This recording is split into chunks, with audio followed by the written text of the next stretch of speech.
Hi guys, I am Rajan Pandey and today our topic is how to introduce yourself. It is very important topic because without it our knowledge is half. दोस्तों, जैसा कि आप जानते हैं, चाहे हम कहीं भी जाएं, चाहे क्लासरूम हो, चाहे इंटरव्यू रूम हो, चाहे कोई अनजान स्थान हो, चाहे कोई रिलेटिव के घर जाएं, सबसे पहला जो प्रश्न हमसे पूछा जाता है वो होता है सेल्फ इंट्रोडक्शन।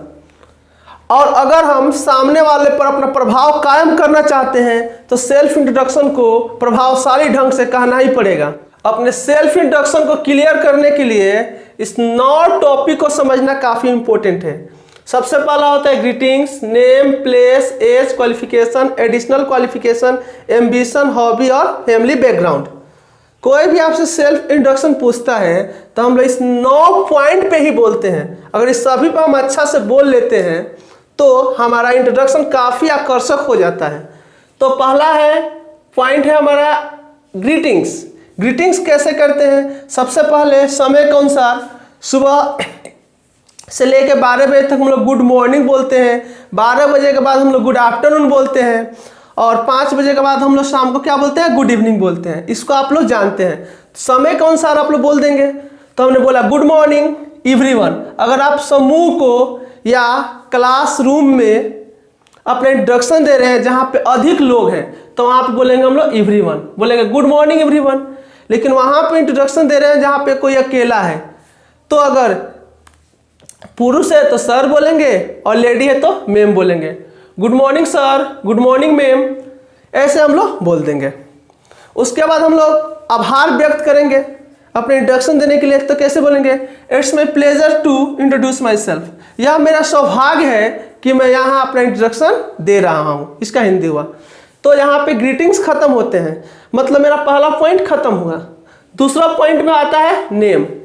तो नेम बोलने के कई तरीके हैं। जैसे माई नेम इज, अपने यहाँ पे नाम भर दे, जो भी आपका नाम है, राम, श्याम, मोहन, जो भी है नाम आपका। या आई एम अपना नाम भरें, या दिस इज अपना नाम भरें। तो आप लोग 3 तरीकों से अपने नाम को बता सकते हैं। बहुत लोग माई सेल्फ से बताता है जो कि गलत है, क्योंकि माई सेल्फ जो है पोजेसिव प्रोनाउन है और पोजेसिव प्रोनाउन के बाद किसी भी नाउन का प्रयोग नहीं होता है। तो आप लोग माई सेल्फ से अपना सेल्फ इंट्रोडक्शन देने से बचें। तीसरा टॉपिक है प्लेस, मतलब हम कहाँ के रहने वाले हैं। तो इसको 2 तरीका से बोलना काफ़ी आसान होता है। जैसे आई बिलोंग टू, अब मैं रहने वाला हूँ, मान लीजिए सिवान के रहने वाले हैं तो आई बिलोंग टू सिवान। चाहे इस वाक्य को आप ऐसे भी बोल सकते हैं, आई एम फ्रॉम सिवान। दोनों में से किसी एक वाक्य का आप लोग प्रयोग करेंगे। आई बिलोंग टू सिवान मतलब मैं सिवान का रहने वाला हूँ, चाहे आई एम फ्रॉम सिवान, मैं सिवान का रहने वाला हूँ। कभी कभी ऐसा होता है कि आप सिवान के रहने वाले हैं लेकिन वर्तमान में आप पढ़ाई के लिए या किसी काम के लिए पटना में रह रहे हैं या दिल्ली में रह रहे हैं। तो वहाँ पे कैसे बोले? तो वहाँ पे बोलेंगे प्रेजेंटली लिविंग, मतलब मैं वर्तमान में रहता हूँ एट, जहाँ आप रहते हैं और आप जानते हैं, जैसे मैंने लिख दिया आर ब्लॉक। आर ब्लॉक कहाँ है? पटना में है। तो मैंने लिख दिया कि प्रेजेंटली लिविंग मतलब मैं वर्तमान में रहता हूँ। कहाँ रहता हूँ? आर ब्लॉक में रहता हूँ। आर ब्लॉक कहाँ है? पटना में है। तो आप इसको ऐसे बोलेंगे, I belong to Siwan, presently living at R block in Patna. मतलब मैं सिवान का रहने वाला हूँ लेकिन वर्तमान में मैं आर ब्लॉक पटना में रहता हूँ। अगर आप सिवान के रहने वाले हैं और सिवान में ही रहते हैं तो इस वाक्य को बोलने की कोई ज़रूरत नहीं है। यह वाक्य हम तभी बोलेंगे जब सिवान के रहने वाले और पटना में रहते हैं। साथ में भी बात का ध्यान रखेंगे कि आप जहाँ रहते हैं वहाँ उस स्थान का नाम यहाँ पे भरेंगे। मैंने ऐसे ही बताने के लिए एक स्थान का नाम भर दिया। अगला टॉपिक है एज, मतलब हम कितने वर्ष के हैं। तो इसको बोलेंगे आई एम 25 ईयर्स ओल्ड, चाहे इसको ऐसे भी बोल सकते हैं आई एम 25। अब आप जितने वर्ष के हैं, अगर मान लीजिए कि आप 10 वर्ष के हैं तो यहाँ पे 10 लिख देंगे, चाहे यहाँ पे 10 लिख देंगे। दोनों में से किसी एक वाक्य का प्रयोग आप लोग करेंगे। अब अपने क्वालिफिकेशन को समझते हैं। तो मान लीजिए आप क्लास 7 में पढ़ते हैं तो क्या बोलेंगे? I am in class 7। 8 में पढ़ेंगे तो यहाँ पे बोलेंगे class 8, class 9, class 10, class 11, class 12। जिस क्लास में पढ़ते हैं आप जानते हैं। जैसे मान लीजिए आप 12 में पढ़ रहे हैं तो क्या बोलेंगे, आई एम इन क्लास 12। और आगे 12 के आगे पढ़ाई कर रहे हैं, जैसे BA, MA, PhD, ये 12 के आगे है, तो वहाँ पे आप बोल सकते हैं ऐसे भी, I am in BA part 1, I am in MSc part 2, I am in PhD, जो ऐसे भी आप बोल सकते हैं जिस भी आप क्लास में हैं। चाहे हायर एजुकेशन को 12 के बाद, मतलब 12 के बाद हायर एजुकेशन को आप ऐसे भी बोल सकते हैं, आई एम इन BA के स्थान पे आप ऐसे बोल सकते हैं, आई एम परसुइंग BA, चाहे आई एम परसुइंग BTech, चाहे आई एम परसुइंग MA, मतलब मैं BA कर रहा हूँ, MA कर रहा हूँ, ठीक है। इसको परसुइंग का प्रयोग हम लोग 12 के बाद ही करेंगे, इस बात को आप लोग ध्यान रखेंगे। तो आई एम इन BA के स्थान पर हम लिख सकते हैं आई एम परसुइंग BA, चाहे BTech, MA, जो भी आपका क्वालिफिकेशन हो आप लोग लिखेंगे। कभी कभी ऐसा होता है कि हम लोग पहले से अपने पढ़ाई को पूरा कर चुके होते हैं, तो उस स्थिति में बोलेंगे हम लोग आई हैव डन BTech, मैंने BTech कर लिया है, MBBS, MA, जो भी आपका एजुकेशन हो, मतलब आई हैव डन BTech मतलब मैं BTech कर चुका हूँ, ठीक है। उसके बाद होता है कभी कभी आप लोग पढ़ाई करने के बाद कोई एडिशनल क्वालिफिकेशन लेते हैं, मतलब अतिरिक्त ज्ञान लेते हैं, अतिरिक्त नॉलेज लेते हैं। जैसे आप BTech किए हैं लेकिन अलग से 6 महीना कंप्यूटर कोर्स किए हैं, तो क्या लिखेंगे, बिसाइड्स, इसके अतिरिक्त I have a diploma in basic computer. तो बिसाइड्स का प्रयोग करके हम उस वाक्य को लिखेंगे जो हमने अतिरिक्त पढ़ाई किया है, ठीक है। अब आप लोग देख लें कि सभी वाक्यों में आप पे कौन सेट करता है और आप अपने इंट्रोडक्शन में उसको लिख लें। चले अब आप लोग एम्बिशन को लिखते हैं।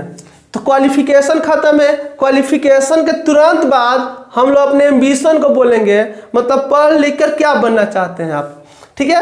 तो I want to be a doctor या एन इंजीनियर, ठीक है, और सेफ्टी मैनेजर, ठीक है। अब आपका एम्बिशन क्या है आप जानते हैं, जो भी आपका एम्बिशन है यहाँ पे भर लेंगे। उसके बाद एम्बिशन के तुरंत बाद हम लोग बोलते हैं हॉबी, मतलब खाली समय में आप क्या करना चाहते हैं, खाली समय में आपका क्या शौक है। तो अलग अलग बच्चों का खाली समय में अलग अलग शौक होता है। कोई अपने खाली समय में क्रिकेट खेलता है, कोई फुटबॉल खेलता है, कोई म्यूजिक सुनता है, कोई डांस करता है, कोई पेंटिंग करता है, कोई टीवी देखता है। अलग अलग बच्चों का अलग अलग अपना हॉबी होता है। तो मान लें कि आपका हॉबी है, आप खाली समय में क्रिकेट खेलना चाहते हैं, तो आप लिखेंगे my hobby is playing cricket, ठीक है।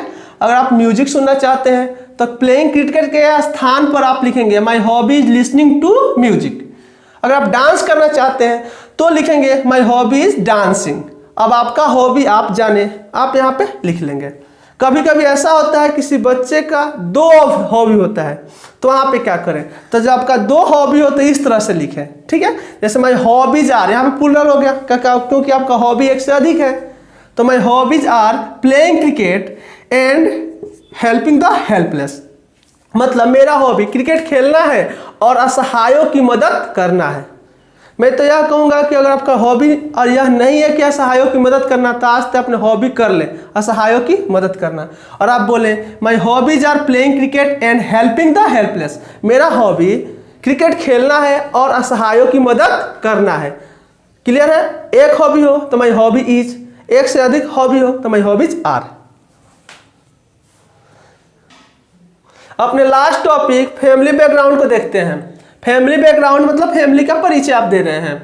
तो सबसे पहले हम लोग बोलेंगे, हम तो कहेंगे आप लोग इसे याद कर ले कि as far as my family background is concern, जहां तक मेरे फैमिली बैकग्राउंड का सवाल है, सबसे पहले आपके फैमिली में कितने मेंबर्स है उसको बोलेंगे। आई have 5 members in my family, मेरे पास मेरे परिवार में 5 सदस्य हैं। उसके बाद अपने पापा का नाम बोलेंगे, वे क्या करते हैं बोलेंगे, मम्मी का नाम बोलेंगे, वे क्या करती हैं बोलेंगे, और भाई बहन के बारे में बताएंगे। तो सबसे पहले पापा का नाम बोल रहे हैं, Mr M Singh is my father, क्या करते हैं, ही इज अ बिजनेसमैन। मान लीजिए आपके पापा बिजनेसमैन नहीं फार्मर है, तो क्या बोलेंगे, ही इज अ फार्मर। मान लीजिए डॉक्टर है तो ही इज अ डॉक्टर। साथ में यहाँ पे अपने पापा का नाम लिखेंगे आप लोग, मैंने इसी तरह एक नाम लिख दिया है। और आपके पापा क्या करते हैं, आपके पापा के अनुसार यहाँ पे लिखेंगे। उसके बाद आप लोग यहाँ पे अपने मम्मी का नाम लिखेंगे, ठीक है। Mrs R Devi is my mother, अब आपके मम्मी का जो भी नाम हो आप जानते हैं। उसके बाद वो क्या करती है, सी इज अ गुड हाउसवाइफ, वह मतलब कुशल गृहिणी है। अगर आपकी मम्मी डॉक्टर है तो यहाँ पे डॉक्टर लिखेंगे, जो भी आपकी मम्मी आप लिखेंगे, आप जानते हैं कि आपकी मम्मी क्या है। लास्ट में बोल देंगे भाई बहन के बारे में, I have a younger brother, मेरे पास एक छोटा भाई है, एंड एन एल्डर सिस्टर, एक बड़ी बहन है। अगर आपकी बहन बड़ी हो तो एल्डर सिस्टर बोलेंगे, मतलब एल्डर मतलब बड़ा होता है, यंगर में छोटा होता है। अब कौन बड़ा है कौन छोटा है आप जानते हैं, ठीक है, उसके अनुसार आप इसे सेट कर लेंगे। साथ में अगर आपका कोई भाई नहीं है तो बोलेंगे आई हैव नो ब्रदर, कोई सिस्टर नहीं है, आई हैव नो सिस्टर। इस तरीके से आप लोग लिख लेंगे। और आप लोग, मैंने केवल आपको रास्ता दिखाया है, गाइड किया है। सेल्फ इंट्रोडक्शन आपको खुद लिखना है। आप लोग खुद अपने सेल्फ इंट्रोडक्शन को काफ़ी अच्छा से लिखें। मैं एक सेल्फ इंट्रोडक्शन लिख के आपको एक झलक दिखा दे रहा हूं। तो चले सेल्फ इंट्रोडक्शन को आप कैसे लिखेंगे, क्योंकि अपना सेल्फ इंट्रोडक्शन आपको खुद लिखना है। एक बार मैं लिख के बता दे रहा हूं। सबसे पहले आप गुड मॉर्निंग बोलेंगे, समय के अनुसार गुड आफ्टरनून भी बोलेंगे, समय के अनुसार गुड इवनिंग भी बोलेंगे। एवरीवन, बता चुका हूं इसको। उसके बाद इस बात को आप जरूर बोलेंगे, it's my pleasure to introduce myself, यह मेरा सौभाग्य है कि मैं यहाँ पे इंट्रोडक्शन दे रहा हूँ। उसके बाद सबसे पहले आपको अपना नाम लिखना है, आप कहाँ के रहने वाले हैं लिखना है, ठीक है। आपका नाम मान लीजिए जो भी आप जानते हैं, कहाँ के रहते हैं आप जानते हैं। उसके बाद से प्रेजेंट में आप कहाँ रहते हैं, अगर मान लीजिए सिवान के हैं, सिवान ही रहते हैं, तो इस लाइन को लिखने की कोई ज़रूरत नहीं है। लेकिन सिवान के पटना रहते हैं तो इस लाइन को लिखना है। क्या लिखना है, प्रेजेंटली लिविंग, मतलब मैं वर्तमान में रहता हूँ। कहाँ रहते हैं, आर ब्लॉक में, जो कि कहाँ है, पटना में है, ठीक है। उसके बाद से अपना उम्र लिखना है, किस क्लास में पढ़ते हैं वो लिखना है, ठीक है। और क्लास में पढ़ते हैं, उसके बाद आप कोई एडिशनल कोर्स किए हैं तो लिखना है, नहीं किए हैं तो नहीं लिखना है। मान लीजिए आप 12वीं में पढ़ रहे हैं तो कोई एडिशनल कोर्स नहीं किए हैं तो इतना ही लिख के छोड़ देंगे, आई एम इन क्लास 12 लिख के आप लोग क्या करेंगे, छोड़ देंगे, क्योंकि आपका कोई एडिशनल कोर्स नहीं है। उसके बाद तुरंत लिख देंगे आप क्या बनना चाहते हैं। तो आप पढ़ लिख के क्या बनना चाहते हैं, I want to be an engineer, जो भी आप बनना चाहें आपको खुद लिखना है। उसके बाद अपने हॉबी के बारे में लिखे, my hobbies are playing cricket and helping the helpless, आपका हॉबी खुद जानते हैं। मैंने इसी तरह 2 हॉबी को लिख दिया, आपका जो हॉबी हो लिखेंगे। उसके बाद अपने फैमिली के बारे में बताएंगे, as far as my family is concern, जहाँ तक मेरे परिवार का सवाल, I have 5 members in my family. आप मान लीजिए कि हमने 5 मेंबर्स लिख दिया, लेकिन आपके परिवार में 4 ही हो तो आप यहाँ लिखेंगे 4 मेंबर्स, 10 हो तो 10 मेंबर्स लिखेंगे, ठीक है। उसका अपने पापा का नाम लिखेंगे, जो भी आपका पापा का नाम है, ठीक है। उसके बाद से आपके पापा क्या करते हैं लिखेंगे। मान लीजिए हमने बिजनेसमैन लिखी, आपका पापा डॉक्टर होता है, आप यहाँ पे डॉक्टर लिखेंगे। उसके बाद अपने मम्मी का नाम लिखेंगे, आप लोग जो भी आपके मम्मी का नाम हो, मैंने यूं ही एक नाम लिख दिया है, ठीक है। उसके बाद आपकी मम्मी क्या करती है उसके बारे में लिखेंगे। उसके बाद लिखेंगे आप लोग कि आपके कितने भाई हैं, ठीक है। I have a younger brother, मेरे पास एक छोटा भाई है और एक बड़ी बहन है। मान लीजिए कि, समझ लीजिए कि छोटा के लिए यंगर लिखेंगे, बड़ा के लिए एल्डर लिखेंगे। आपके घर में कौन बड़ा है कौन छोटा आप जानते हैं, आप अच्छा से लिख लेंगे, ठीक है। लास्ट में यह बात जरूर लिखेंगे, डेट्स ऑल अबाउट मी, यह मेरे बारे में है, यह मेरे बारे में हुआ। और लास्ट में बोलेंगे हम लोग थैंक यू, ठीक है। तो आप एक अच्छा सा इंट्रोडक्शन लिख लें और उसे याद कर लें, जिससे कहीं भी आपको प्रॉब्लम नहीं हो। अगर आपको मेरा वीडियो पसंद आ रहा है तो प्लीज़ इसको लाइक ज़रूर करें और कमेंट करके मुझे बताएं कि हाँ आपका वीडियो हमें अच्छा लगा। साथ ही अपने दोस्तों के साथ भी शेयर करें, क्योंकि आज का टॉपिक काफ़ी महत्वपूर्ण था।